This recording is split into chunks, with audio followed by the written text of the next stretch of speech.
CI, it's kind of always been there for me. I've grown up in Harrison, even came here to tour the facility when I was, a junior, I think, in high school. My father-in-law retired from here. He was over 40 years at CI, and my brother-in-law actually works here as well. So you kind of get this family feel working here. It's just really great to be a part of, this environment, this atmosphere here.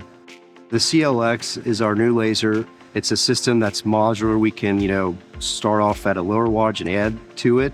You can purchase a system with automation or let automation come with it as the company grows. With our CLX and the automation that we're developing, the March system, it allows us to kind of have like a plug-and-play system. Beckhoff has been vital in the success of the CLX. I've seen the controls team, work with the Beckhoff team to take some of the code that we have on our older machines and improve it, to make it much more efficient. If we have any hurdles, the Beckhoff team has been so valuable in helping our team resolve them quickly, just to keep this forward motion with the CLX and making vast improvements as we go.